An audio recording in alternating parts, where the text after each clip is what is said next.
Welcome, today's story is full of drama. Like and subscribe to stay updated. Let's get started. My kids were both adults now. That's one of the reasons I sold the farmhouse outside of Fairview. The other was the fact that I was finished with the cold weather this area of the country could and did produce. There was no longer any reason to live here. I wanted to live out my years in the warmth of the sun in the arms of a beautiful woman. Now that was a goal. My son was a school teacher in Virginia. My daughter was married and going to make me a grandfather in February. She and her husband had moved to Nevada last year.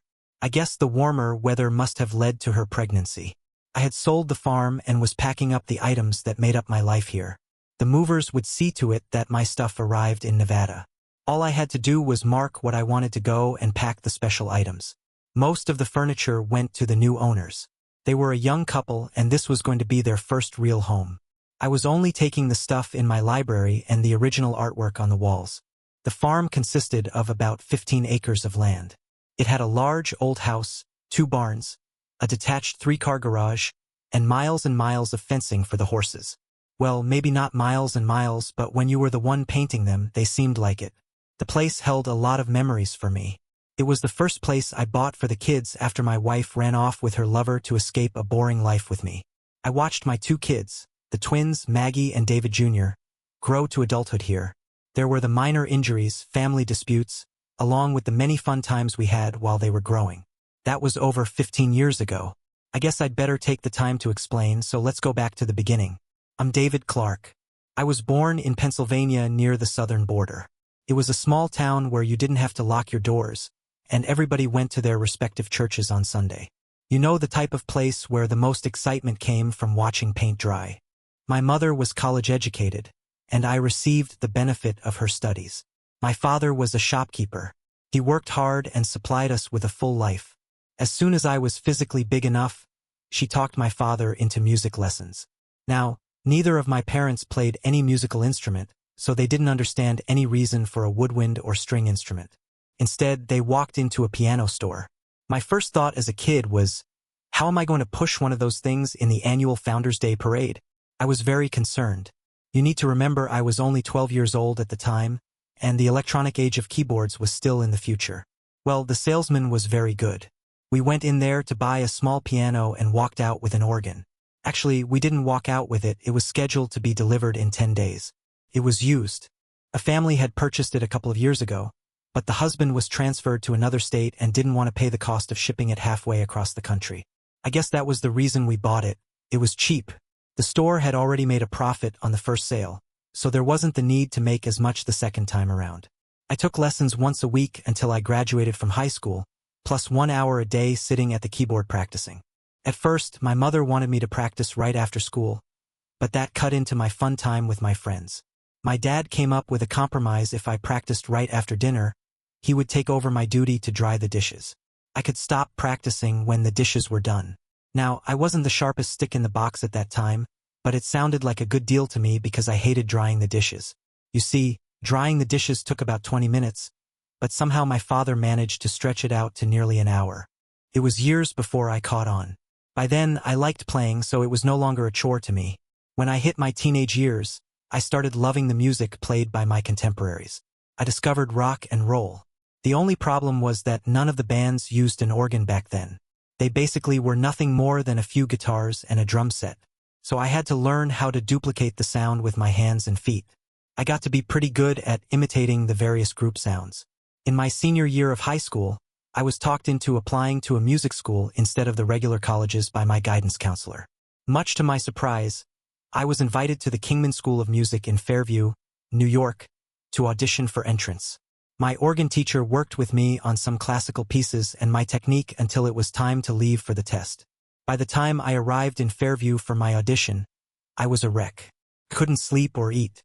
My hands trembled. I sat on a bench in the hall outside one of the practice rooms where I would either succeed or fail.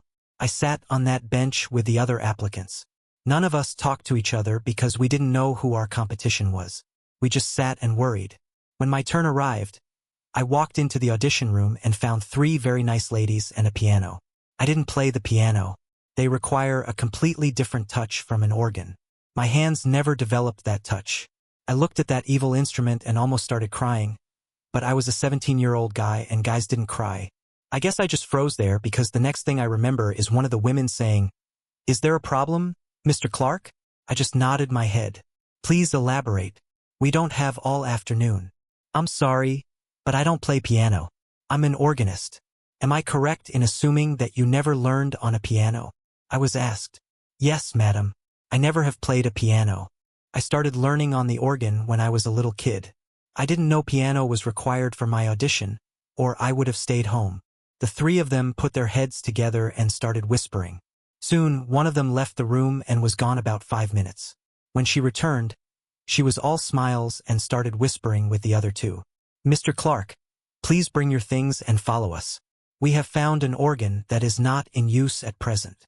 So the four of us trooped off to complete my audition. As we walked down the marble halls, I was impressed. The building had been constructed in the early 1900s. That was the period when people built very elaborate structures. Today, a corridor would have drop ceilings with fluorescent lighting replacing some tiles, but this hall had marble walls, floors, and ceiling. The lighting was provided by antique brass fixtures attached to the walls. The doors were all oak with fancy engraved oak trim. The hardware on the doors was very impressive. I heard the sounds of music coming down the hall in front of us. We reached a set of oversized double doors, which one of the ladies opened. The music increased tenfold. When I walked through the doors, I realized we were in an auditorium. It was beautiful. The seats were all red velvet, and there was a huge chandelier hanging from a very ornate ceiling. I later found out that George Ingram, founder of Ingram Film Company, had donated this theater to the school in the early 1900s. The Philharmonic is just finishing up their practice session. One of the ladies commented to me. Another one added, "It's the jazz ensemble. They play more modern music." The conductor brought the group to a magnificent crescendo as we stood in a little group at the rear. He added a few words to them about the areas they needed to work on and when the next practice would be. He turned to leave, then spotted our little group heading toward the orchestra pit. He turned back to his musicians and said, "The school is holding an audition on our organ for a prospective student. We all know how difficult these trials are, so it would be appreciated if you exited quietly." I looked around, and all eyes were on me. A lot of the members were smiling at me and nodding. These great musicians were acknowledging me. A 17-year-old kid from the sticks. There wasn't time to bask in their glory. One of the ladies was hustling me into the pit and starting up the great big concert organ. She got me seated and explained what was where on this monster console. I had never seen something as large as this instrument was. My heart started pounding in my chest. I knew that I would probably fail. It's a pipe organ. There will be a small lag from when you press a key until you hear the sound. "I hope this doesn't bother you," she stated.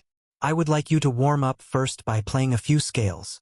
I played the scales a quick number of times. The delay wasn't that bad, and I soon got used to it. One of the ladies brought down some sheet music, handed it to me and said, "Play," and play I did. They kept me at that keyboard for the next 2 hours before allowing me to stop. I climbed out of the pit, and the women thanked me and explained I would be notified of my status in the mail within the next 6 weeks. They left me standing there. As I started to leave, I heard someone start clapping. The clapping was soon followed by more and more hands. I turned and found I was being applauded by most of the members of the jazz ensemble. They had stayed to listen to me play. There were a few bravos and other terms of congratulations. My chest swelled because of the adoration. These professionals were acknowledging me as an equal. The conductor, who had been sitting in the rear of the theater, walked up to me and said, "When you graduate from here, come see me. I think I can find room for you in one of my groups." 3 very long weeks later, when I got home from school one afternoon, my mom said, "The Kingman School called this morning. You have been accepted with a full 4-year scholarship. You start in the fall." That's how I spent the next 4 years of my life. A gust of wind drove the rain against the window, snapping me out of my little dream world. It was October, and Mother Nature was preparing us for winter. It was cold and just plain nasty. I would not miss this weather at all. I was moving to Nevada, where nasty weather wasn't allowed. I walked out of my library into the kitchen to make some coffee. The coffee maker and all the other small kitchen appliances were packed for the move. I opened the refrigerator to get a beer or something, but alas, it was empty but nicely cleaned. Damn, these movers were efficient, I thought. I guess I wasn't gonna get something to drink tonight. I had a fleeting thought that maybe the local restaurant would deliver a cup of coffee. Okay, it was just a stupid idea. I started toward the closet to get a coat, thinking I'd walk into the village and pick up some hot coffee, when another gust of wind battered the side of the house, reminding me of just how nasty it was outside. I decided that maybe I didn't want a cup that badly. I was bored putting books in a box, so I headed for the living room to start removing the paintings I wanted from the walls. Over the years, I had developed a passion for the Waller family's artwork. I started collecting Neil Waller's illustrations. He was one of the great painters whose works were often illustrations for children's books. I had replicas of some of those illustrations on my walls.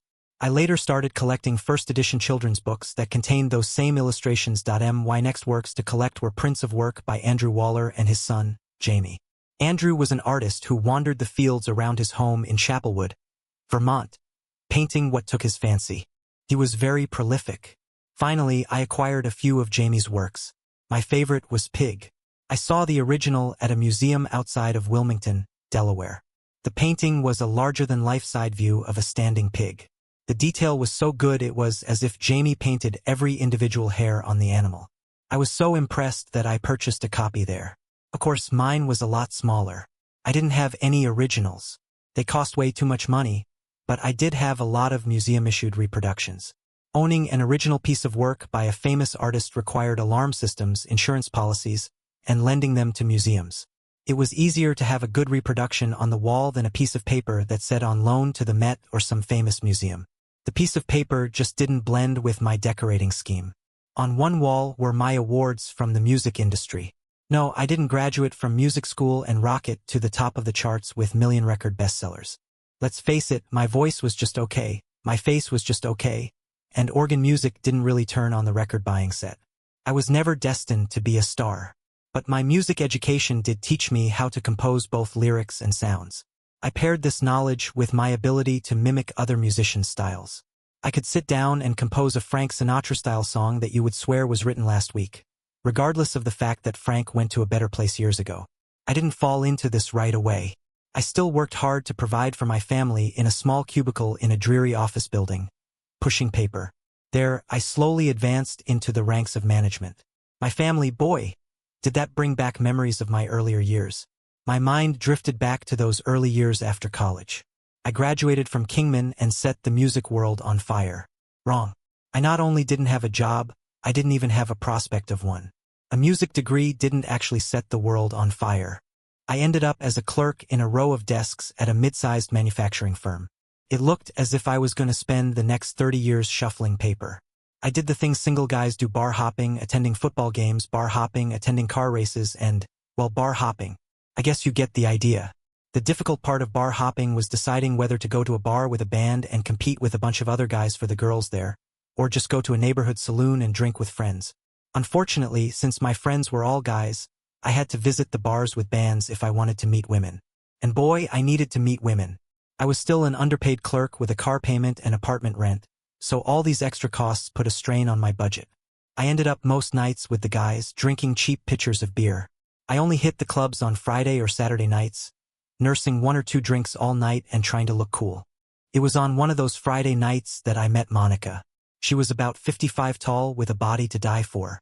She was cute, friendly, and really sexy. We danced a lot and generally hung around the club together, just getting acquainted. It took a couple of Friday nights before I talked her out to the parking lot and onto my back seat. We kissed and messed around, but I never got further than first base before she wanted to go back into the club. She got back into the club with no problem because she was a female. I got stopped at the door because I was a guy and didn't have the price of readmission. It was another month before I ran into her again. She was sitting at a table with some other couples. She was alone but was being hit on by a few guys. Some she danced with and others she declined. She smiled at me as I walked across the floor toward her. "Hi, David." "Hi, Monica. Want to dance?" She accepted, and off we went to the very overcrowded dance floor. We were about halfway through the second song when some guy walked up to her, wrapped his arms around her, and put a very serious lip lock on her. I was about to grab him when I realized that she had wrapped both her arms and one leg around him. I suddenly felt like a fifth wheel and headed back to the bar where I'd left my drink. When I got there, my drink was gone along with my stool and my jacket. I thought I never get a break. As I waited for a bartender to get back to my end of the bar, I spotted Monica and her new friend walking out the door to the parking lot. I guess that told me where I stood with her. I walked back to my apartment, freezing my butt off because of my lost jacket. The colder I got, the more my heart hardened against Monica. I would run into Monica at various clubs over the next few months. We would acknowledge each other, but I'd never ask her to dance or even stop to chat. I spent my time hitting on all the available girls who would accept me. Now, I'm not a bad-looking guy. At 511 and 180 pounds, I have dark hair offset by the bluest eyes around. I was told by members of the opposite sex that I was very easy on the eyes. "You're just a little too shy," I was told. Well, my mother raised me not to be pushy around girls, which I guess they thought of as being shy. Well, now that I think about it, maybe they were right. One night as I sat out a dance at the bar, I heard, "Hi, David. Don't you want to dance with me anymore?" Monica had walked up behind me at the bar. "I'm just sitting this one out, thank you. I need to keep my strength up. Work tomorrow, you know?" "But David, I want to dance." "Monica, this club is packed. I'm sure someone will ask a pretty girl like you to dance, and then walk you out to the parking lot," I bitterly replied. She started to reply, but I was already off my stool and heading for the door. She started to follow, but a couple of guys blocked her path and started hitting on her. The last thing I saw was her flirting with those guys as the door closed behind me. Now, Fairview isn't that big a city, so it means there aren't a lot of clubs that feature dance bands. I would run into Monica almost every weekend at one of them. We ignored each other, except that I swear sometimes I could feel her looking at me. It went on this way for another 3 or 4 months. It might have gone on this way for years, except one night as I was walking back to my truck, I heard a female voice making noises I usually don't associate with good times. I started toward the sounds, looking for a damsel in distress. Along the way, I grabbed a push broom and broke the handle into a nice-sized club. Now I was ready to play the white knight. When I heard cloth tearing, a guy's voice crying out in pain, and then the sound of a fist hitting flesh, I started running toward the sound. When I rounded the back of a parked car, I saw 2 guys holding a female down on the pavement. One of them was holding her, and the other was struggling to get her jeans off over her shoes. It was Monica, and I saw the terror in her eyes as she fought to keep from being sexually assaulted. My first reaction was to hit the guy holding her in the face with the broom handle. I hit him right on the nose. He fell backward with blood all over his face. The second guy had stopped trying to remove her jeans and was trying to stand when I hit him across the side of his head. He started down but struggled to get up again, so I hit him again and again until he stopped moving. Actually, someone pulled me off him, or I probably would have killed him. The bouncers held me until the police arrived. After the police sorted everything out, the 2 guys were taken to the hospital and, once there, charged with attempted sexual assault. I was interviewed by the detective about my actions. After I told him my story, he chastised me about getting involved, the possibility of being hurt, and letting the police do their jobs. After he got done reading me the riot act, he put an arm around my shoulders and whispered in my ear, "Good job, son." I later heard these 2 were responsible for a couple of other assaults in the area. After the detective was done with me, a patrolman asked me where my car was. It seemed Monica had gotten a ride to the club with a friend, and that friend had left without her. She had accepted a ride back to her apartment from one of those clowns. When they reached the back of the parking lot, Monica realized they were going to rape her instead. She clawed one guy's face, struggling to get away, when his buddy grabbed her from behind. If I hadn't come along, they probably would have beaten her badly, if not fatally, because of her resistance to their plans. A policewoman brought a blanket and wrapped Monica in it before leading her to me. Monica had a pair of badly torn jeans on and part of her bra to maintain her modesty. She grabbed onto me and started crying her heart out. She wouldn't let go, so I had to pick her up and carry her to my truck. "Yeah, you're right. I'm a softie." The female cop followed along with Monica's purse. The cop helped me open the passenger door, and between the 2 of us, we managed to get Monica into my truck with most of her modesty preserved. I didn't have a clue where Monica lived, so I took her to my apartment. I figured I'd settle her down in my bed, and I would sleep on the couch. In the morning, we'd address getting her something to wear and getting her back home. We never did address getting her back to her home, or me sleeping on the couch for the next week or 2. For the first 3 nights, the only way I could get her to sleep was by holding her in my arms in bed. She had nightmares anytime I tried to leave her alone, so I stayed with her. Okay, it wasn't exactly an unpleasant duty, holding a half-naked woman in my arms all night, but somehow I was able to be the almost complete gentleman. 6 months later, the lease on her apartment expired. She didn't renew it. Hell, she hadn't slept there since before the attempted sexual assault. There was a knock on my back door at the farmhouse. My first thought was, my coffee's here. Then I remembered I didn't order any. So there went my sudden good mood. I suspected my cab back to my hotel room in the city had arrived. I wasn't spending the night in the old house. All the bedroom furniture, the bedding, the bathroom supplies, and such had been packed and shipped to my new place or donated to Goodwill. I went to the door to tell the driver I'd be right out. When I opened the door, I got the surprise of my life. There stood Monica, the mother of my twin children and my ex-wife. This was a woman I hadn't seen in over 20 years. The years had not been kind to her. She was dressed like a bag lady. She had lost enough weight that I'd bet she wouldn't tip the scales at over 90 pounds with all her clothes soaking wet. Like I said before, the years had not been kind to her. Her face and neck were a mass of small scars and other old injuries. Her nose looked as if she had been a losing prizefighter, both broken and flattened across her face. But the most striking feature was the scar that started near her right temple and drifted across her face until it reached her mouth. The horrifying part was that the scar crossed under the eye patch she was wearing. With one look at the eye patch, I realized the patch had nothing underneath it. Her eye was gone. My mind jumped back in time to that phone call so many years ago. I was sitting in my little cubicle when my supervisor stuck his head in and handed me a telephone message. I must have had a funny look on my face because he said, "It's one of your neighbors. Your kids got off the school bus, and your wife isn't home, so they are at her house." I made the phone call to my neighbor. She explained the twins were at her house and I should get home to them right away. They were only 6 years old. Something wasn't right. I left and drove home. When I got to my neighbor's house, Susan Martin, my neighbor, met me at the car. "David, I'm sorry to tell you this, but Monica moved out today. Some guys with a small van pulled up at your house around 10 a.m., and 2 guys, plus Monica, carried all her clothes and stuff out to the truck. When they were done, they just drove away laughing and grabbing at each other. They were going at it so hard that I'm surprised they didn't have sex right on your front lawn. They left the doors to the house wide open, so after they drove around the corner, I went over to your house to lock up. It was a mess. All your clothes were thrown around, and dresser drawers were pulled out and dumped on the floor. Linda Bradley and I spent the rest of the day cleaning up your house so that the kids wouldn't be panicked by the mess." "Thank you," was all I could reply. The next few days were hectic. There were lawyer meetings, bank account closings, credit card freezing, and all the things I needed to do to protect myself. The worst part was explaining where Mommy was. I had no idea of her whereabouts, so I lied to the twins. I hated lying to them, but I was trying to protect them from the hurt I was feeling. My daughter just cried, worrying that her mother was hurt. Her brother just sat there stoically with his arms around his twin. I guess that's how twins coped. Took almost a year, but finally, I was divorced.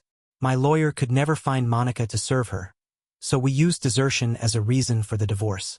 There would never be any child support, alimony, asset splitting, or visitation rights. As far as the judge was concerned, she was dead to us. I know it takes years to declare a person legally dead, but she was dead as far as our marriage and the children were concerned. That was all that was really important to me. To pass the lonely hours after I had Maggie and David Jr. all snug in their beds, I started playing around with my music again. I started composing and writing lyrics in various styles.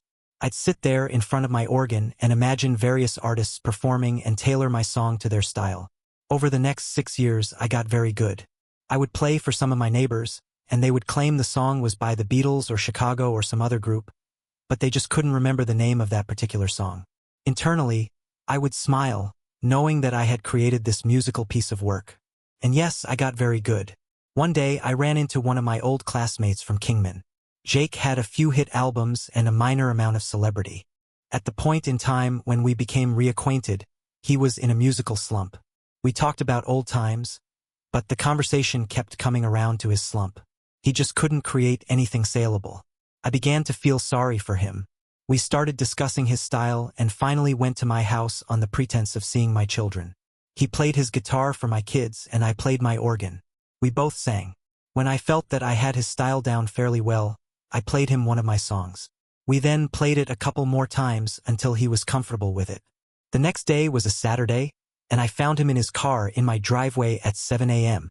He was as excited as a kid at Christmas about the song. He had stayed up half the night and rewritten some lyrics for it. As I made coffee for me and breakfast for everyone else, he sang his song for us. My kids were impressed. They knew they were watching what was going to be a hit song being created. Jake and I stayed by my organ the rest of the day. If it wasn't for the kids getting hungry, I don't think we would have ever stopped jamming. By the time Sunday evening rolled around, Jake had 10 songs to take back with him. He was on his cell phone with his band, setting up practice sessions for the next 2 weeks as he walked out of my house. It was about a month later that Maggie came running into the house yelling for me to turn on the radio.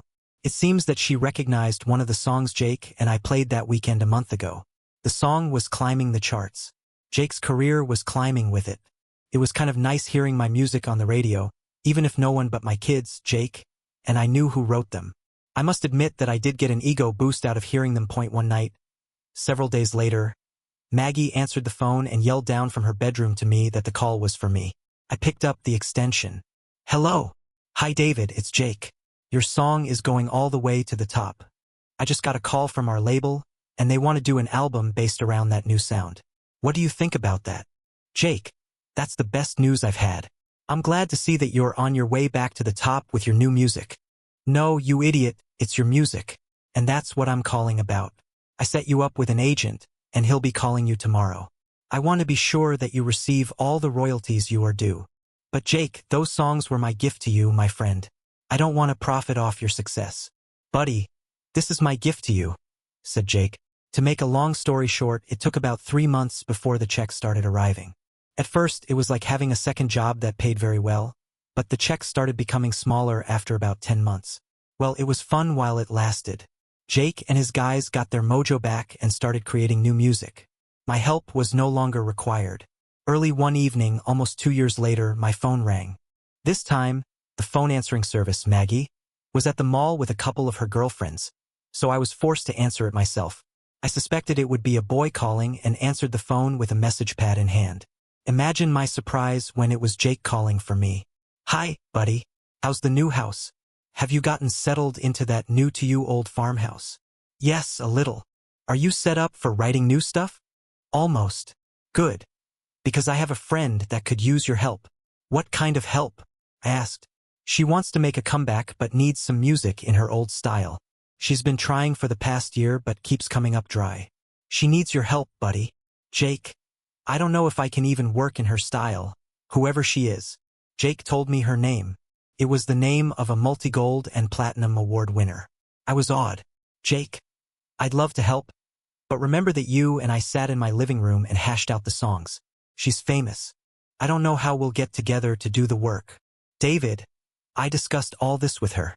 If you'll help, she'll move into your house for a couple of weeks, and the two of you can create beautiful music. He laughed a dirty laugh. A-hole. My kids will be home. There's no beautiful music for me, only good old-fashioned songwriting. Well, I did have an extra bedroom, I thought. Jake promised to work out the logistics with her and let me know what was decided. It wasn't even a week later when Maggie handed me a telephone message. Jake called, and he said to be at the airport at 8 a.m. Saturday to meet our house guest. What's up, Dad? I explained that I had another friend coming to stay, and we'd work on some music. Saturday morning, the three of us, me, Maggie, and David Jr., were standing outside of the security area at the airport, waiting for Jake's buddy. The kids were both looking over the arriving passengers, trying to spot someone who looked like a friend of Jake's. A rather plain-looking housewife type walked up to me and said, "Are you David Clark?" I recognized the voice immediately. You can hide the physical features in baggy clothes and the face behind dark glasses, but you can't hide that beautiful voice from me. I nodded my head and said to the kids, "Okay, guys, she's here. Let's go." She smiled at the kids and said, "My name's Rachel. Please call me that." I watched as my daughter's eyes got wider and wider as her brain processed the voice she was hearing and compared it to what her eyes were seeing. I just managed to get my hand over her mouth before she blurted out a name. "Rachel, this is my daughter Maggie and my son David Jr. Welcome to our city. Let's get your luggage and go have breakfast." My son, a new driver, volunteered to get the car and pick us up at the terminal. That way, we wouldn't need to walk all the way to the parking garage with Rachel's luggage, or so his reasoning went. A teenage boy with a new driver's license will agree to do anything just to drive. There was even one time he wanted to drive to the next-door neighbor's house to borrow some milk.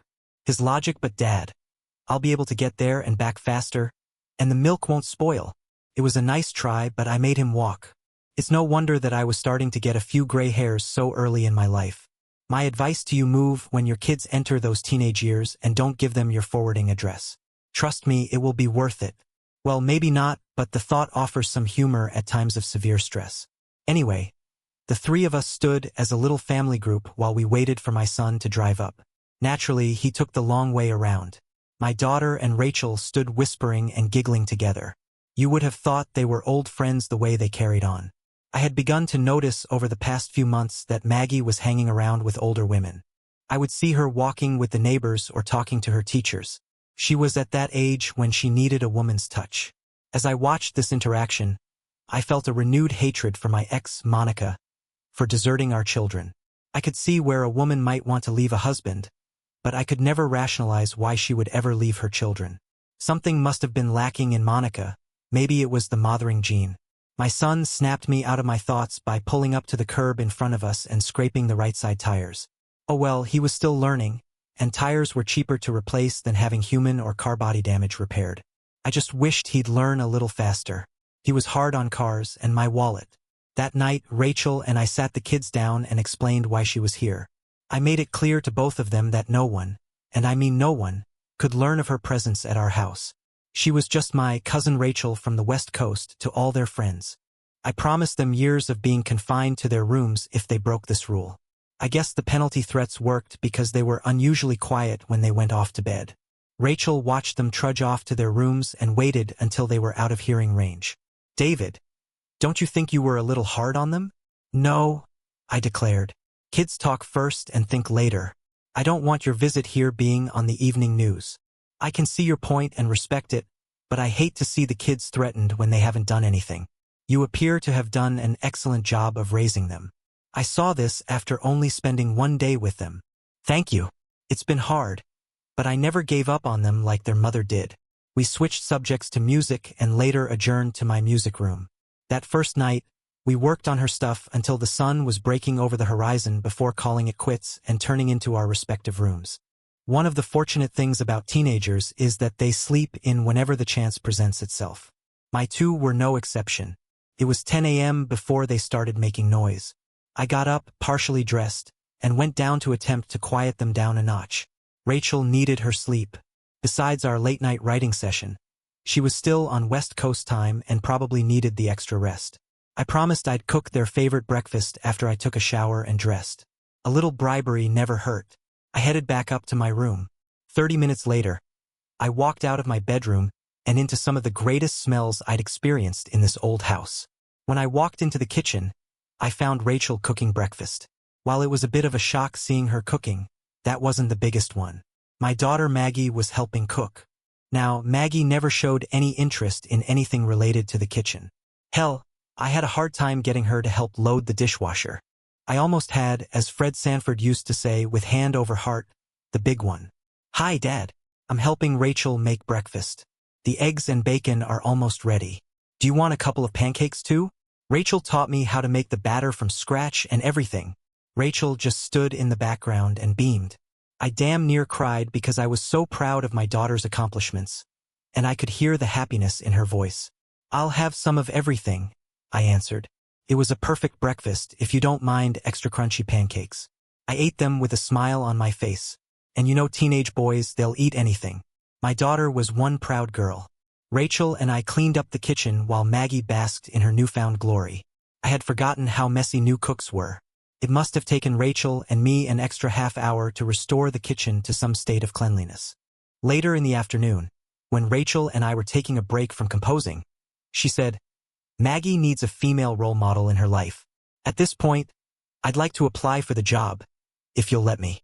Wow, I never even thought about it before. I'd like you to be her mentor, but there are problems. First, you're only here for 2 or 3 weeks. We need to consider her feelings when you leave. Before I could continue, She interrupted me. David, I thought about those roadblocks. First, there's the telephone. Maggie and I can talk daily. Second, you and I are creating beautiful music here. After I get back home, I still need to do a little studio time to clean up and record it. Then I'll be back here to work with you. You might not realize it, but you do write some fantastic music, and I'm going to need a lot of your stuff. But be quiet and let me finish, she said. When it's summer vacation for the kids, I'd like Maggie to spend some quality time with me on the West Coast. You know she needs a woman's touch now. I promise I'll return her to you unharmed. At that point, Maggie returned home and entered the studio. Why are you guys taking a break? I want to hear what you two have written so far. You know, Rachel, my dad is just about the greatest songwriter in the world. The tears started forming in my eyes. Rachel reached over and squeezed my hand in hers. Rachel softly said, "Do we have a deal?" I just sat there like a bobblehead doll, nodding yes. "Why don't you put the tea kettle on for your father and me?" suggested Rachel. The songwriting took almost 2 months. Part of that was because I still had my regular job to attend to every day. We put together almost enough music for 2 albums. Maggie and Rachel were joined at the hip during this period. Where Rachel was, Maggie was not far away. As Rachel's time with us was drawing to a close, Maggie started to become quiet. The 2 women disappeared into Maggie's bedroom one night and closed the door. They were in there for about an hour before Maggie came running downstairs, jumped in my lap, and wrapped her arms around me. "Daddy, you're the best dad in the whole world." I looked up and saw Rachel standing there. I told her about our plans for the summer. For her, Rachel explained. I guess Maggie wanted to visit Rachel. Surprised the hell out of me. Rachel went back to California with her new songs.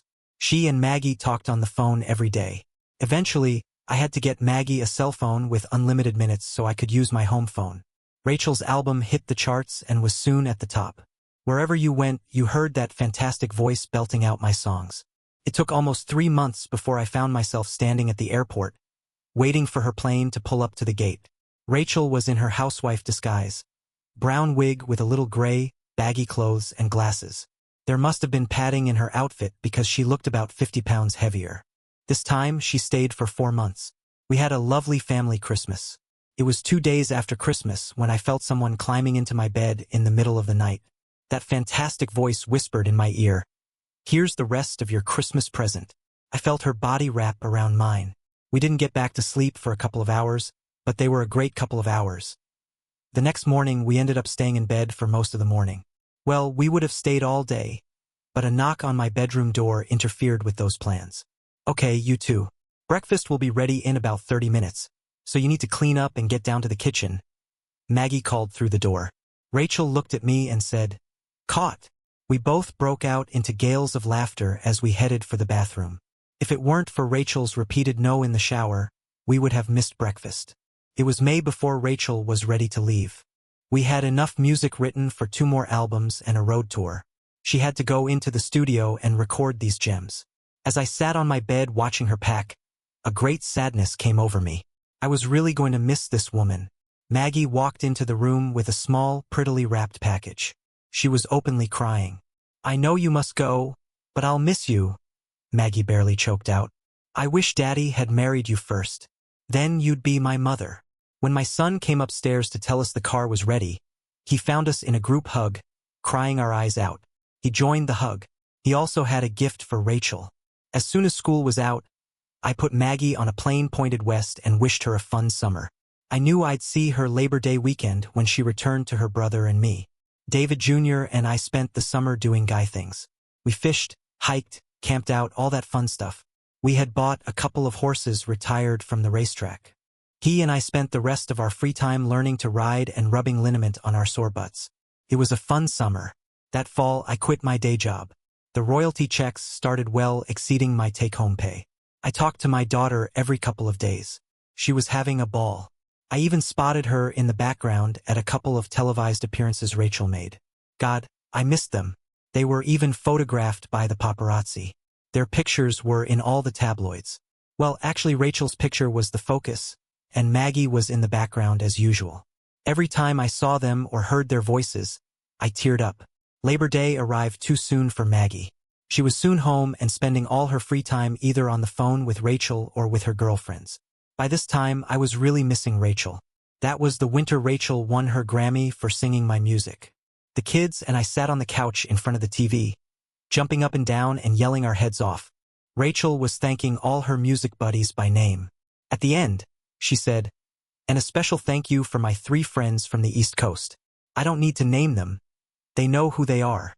My trip back in time was interrupted by Monica. She started talking to me. The last time I had heard that voice, it was soft and sweet. Now it was very deep and hoarse. Her voice now had the timbre of too many cigarettes and too many years of alcohol abuse. If I wasn't looking at her, I never would have recognized her if she had phoned. "David, I know we're probably divorced by now. After all, it's been 20 years since I walked out on you and the kids, but I need—" Monica hesitated, her voice faltering. She was starting to break down. For the first time, I noticed the desperation in her eyes. My heart was a confusing mess of emotions. Anger for all the years she had left me to raise the kids alone. Pity for the broken shell of a woman standing in front of me, and even a flicker of the love I had once felt for her. But I wasn't ready to hear her excuses or pleas. Without saying a word, I closed the door in her face as I turned to walk away. I heard a soft thump against the door. I knew it was the sound of Monica collapsing against it. Rachel will never forgive me if I don't help her, I thought. I could already imagine the dressing down I'd get. I opened the door again. There was Monica, crumpled on the ground, trying to stand. She wasn't making any progress. I reached down, took her by both arms and pulled her up. When she was on her feet, she put her skinny arms around my waist and mumbled something that sounded like, "I'm sorry," but it was too soft to make out exactly. I put one arm around her and the other under her legs, picking her up. My first thought was, she's so light. She weighs almost nothing, and she's so cold. My next thought was getting her some help. I grabbed my cell phone and dialed 911 with one hand. The state police arrived first, closely followed by an ambulance. The EMTs took over immediately. They wrapped her in a blanket with some heat packs to stop the shivering her body was using as a means to keep warm. They were talking on a radio to the emergency room at a local medical facility. With a doctor's permission, they started her on N4. While they were working on her, a trooper politely took me aside and started filling out a report. "Do you know her?" he asked. "My ex-wife. How long have you been divorced?" "Around 20 years. This is the first time I've seen her since she disappeared 20 years ago. I don't know what happened to her." The questioning went on until the EMTs put Monica in their ambulance and started out the driveway. I looked at the officer and said, "I don't have a car here. Can you take me to the hospital to answer any of their questions? We can continue your questioning there." He studied me for a few seconds, then started speaking into his shoulder mic. I could hear both sides of the conversation, but it was almost all police codes. The only thing I recognized was the hospital's name. A couple of other police cars pulled up near my door on the lawn. As the new arrivals walked up to the door, I was informed that during my ride, they wanted to look around and would secure the house when they left. I doubted they would repair the damage to the lawn their tires caused. The trooper put me in the back seat, where the doors had no inside handles, and the windows didn't open. When I started to protest, he said, "Rules. No civilians in front." I had a high-speed ride to the hospital. My trooper talked on the radio as we were arriving. I suspected he was getting the all-clear because I was allowed out of the back seat. After I got Monica admitted and signed to be responsible for the costs, I was allowed to see her. The trooper followed along, still asking questions. If anything, he was persistent. Monica was in one of those small cubicles created by drawn curtains. There were oxygen tubes in her nose and N4 on a pole by her side. She was hooked up to various monitoring devices. Her eyes were closed. My heart sank. I was a mix of confusing emotions. On one hand, I still wanted to hate her for all the years of loneliness and pain. But I still had that human compassion for the sick and injured. I wanted Rachel to hold me and help me sort out these feelings. But Rachel was at our home in California, and I was here alone. I felt like Monica wasn't going to make it. A couple of nurses accompanied by an orderly interrupted my thoughts of impending doom. "We're going to keep her overnight. We have a room upstairs for her," one of them said. Then the other nurse, who had been quiet, looked at me and said, "She's going to be okay. Her vital signs are good, and the doctor said her heart sounded strong." In a couple of days, she'll be as good as new. Then you can take her back home. Home? I thought. She doesn't have a home as far as I can tell. Since it was still early evening in California, I decided to call Rachel and explain the situation. I spent the next 30 minutes being drilled by Rachel. She was tougher than the trooper on me. When she was finally satisfied, she said, "Stay with her until we can assess the circumstances. If you need to, and if she agrees, please bring her out here to California. I know the kids would like to see her again, and I'd like to meet her." The hospital kept Monica for about a week. I stayed by her side mainly because she wouldn't let go of my hand. She would wake up, look at me, see I was still there, and then start crying again. The police and FBI questioned her about the last 20 years. After they finished, I learned what a hell Monica's life had been during those years. After the authorities got her story, I called Rachel and told her everything I had learned. We were both crying by the time I finished. One day, when I returned from my hotel room all freshly showered and in clean clothes, Monica's door was closed.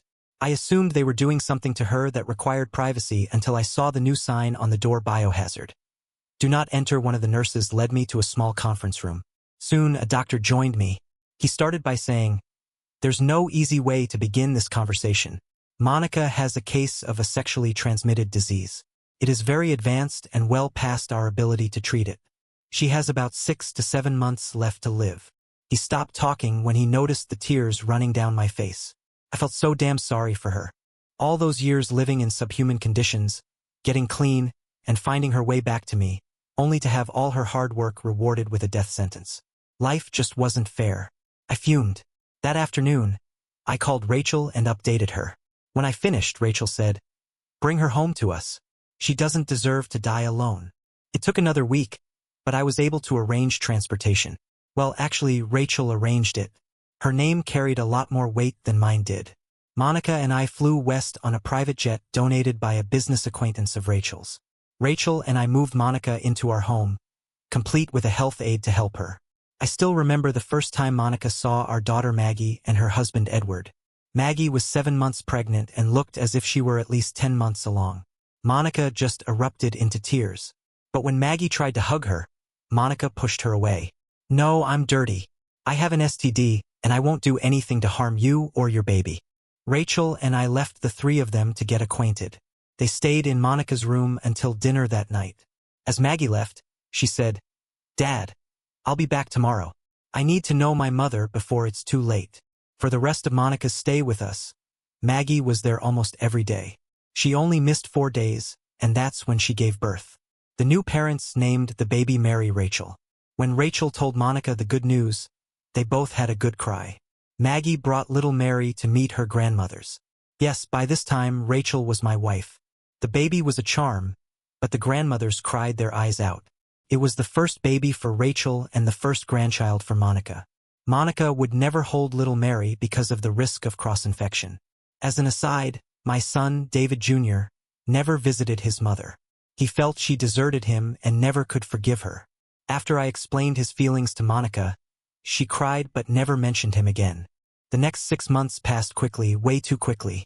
Monica was slowly slipping away from us. One morning, when the health aide arrived, it was discovered that Monica had passed away in her sleep. We had Monica cremated and kept her ashes in an urn on a decorative little pavilion in the garden. There is a small bench there. At regular intervals, we would take turns sitting down and bringing her up to date on family events. I hope she finally found the peace she longed for. Rachel and I continued with our lives, raising Maggie's little Mary alongside helping Maggie and Edward when they needed it. Maggie and Rachel became inseparable, the kind of bond Maggie always wished she'd had with her mother. David Jr. grew into a strong, independent young man. Though his grudge against Monica remained a wound he never wanted to heal. I gave him the space to process things in his own way. The music never stopped for Rachel and me. We worked on albums, soundtracks, and even a few charity projects together. She often joked that she couldn't imagine her career without me, and honestly, I felt the same about her. Our shared passion for creating music made the years fly by in a whirlwind of creativity and love. Maggie's Mary grew up knowing her grandmother Monica through stories and the small pavilion in the garden. I hoped that one day, she'd understand how complicated and painful life can be, and how forgiveness isn't just for the one who hurt you but for the one carrying the pain, too. Looking back, I never could have imagined where life would take me. From the heartbreak of Monica leaving to the joy of finding Rachel, and the bittersweet reunion with Monica at the end of her life. Through it all, one thing remained constant: my family, in all its imperfect, messy, and beautiful glory. And that's the story